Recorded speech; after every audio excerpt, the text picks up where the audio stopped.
Good afternoon, everybody. On Friday, we learned that the United States received a downgrade by one of the credit rating agencies.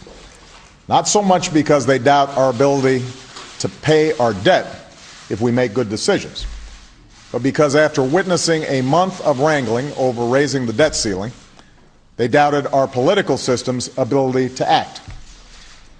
The markets, on the other hand, continue to believe our credit status is AAA. In fact, Warren Buffett, who knows a thing or two about good investments, said, if there were a quadruple A rating, I'd give the United States that. I and most of the world's investors agree. That doesn't mean we don't have a problem. The fact is, we didn't need a rating agency to tell us that we need a balanced, long-term approach to deficit reduction. That was true last week. That was true last year. That was true the day I took office.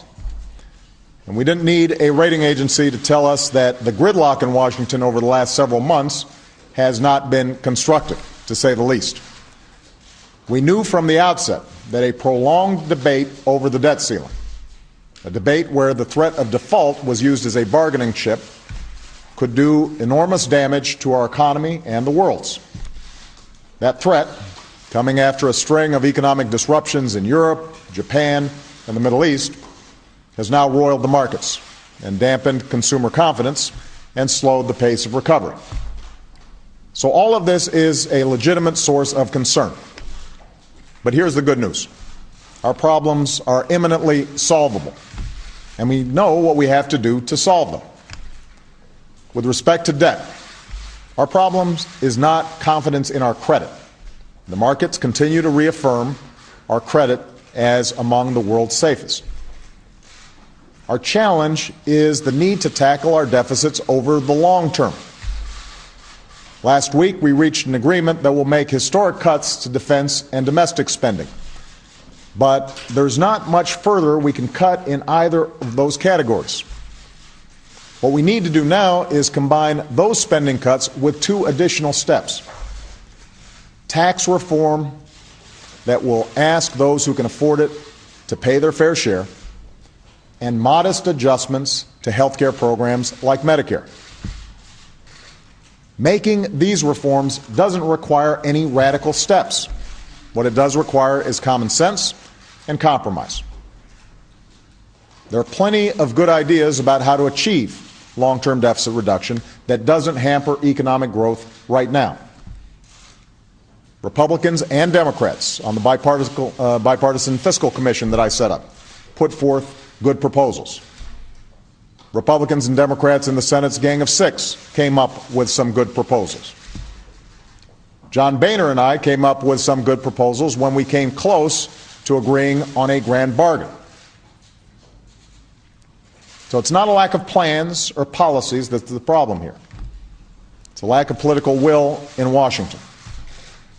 It's the insistence on drawing lines in the sand, a refusal to put what's best for the country ahead of self-interest or party or ideology.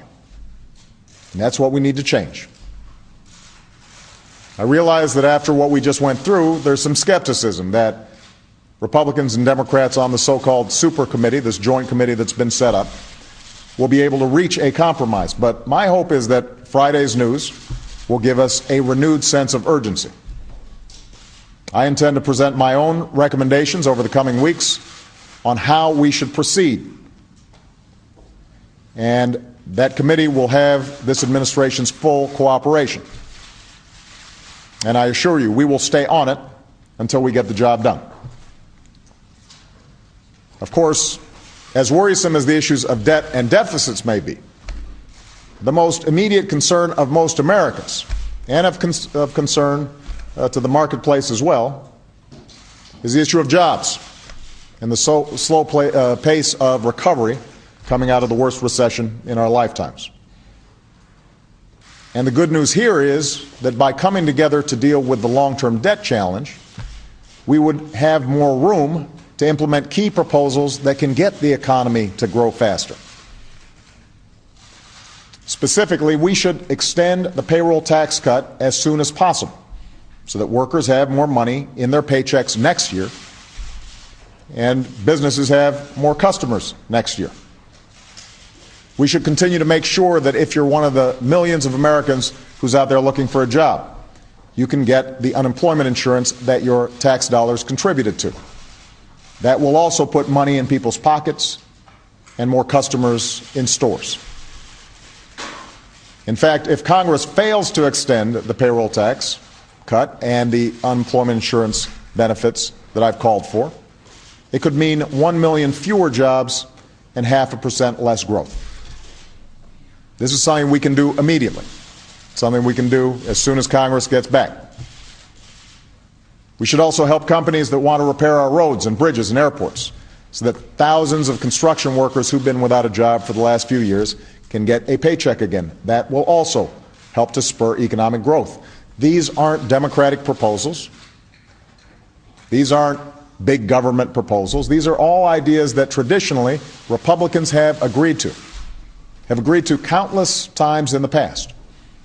There's no reason we shouldn't act on them now. None. I know we're going through a tough time right now. We've been going through a tough time for the last 2.5 years. I know a lot of people are worried about the future, but here's what I also know. There will always be economic factors that we can't control. Earthquakes, spikes in oil prices, slowdowns in other parts of the world. But how we respond to those tests, that's entirely up to us. Markets will rise and fall, but this is the United States of America. No matter what some agency may say, we've always been and always will be a AAA country. For all of the challenges we face, we continue to have the best universities, some of the most productive workers, the most innovative companies, the most adventurous entrepreneurs on earth. What sets us apart is that we've always not just had the capacity, but also the will to act, the determination to shape our future, the willingness in our democracy to work out our differences in a sensible way, and to move forward, not just for this generation, but for the next generation. And we're going to need to summon that spirit today. The American people have been through so much over the last few years, dealing with the worst recession, the biggest financial crisis since the 1930s. And they've done it with grace. And they're working so hard to raise their families.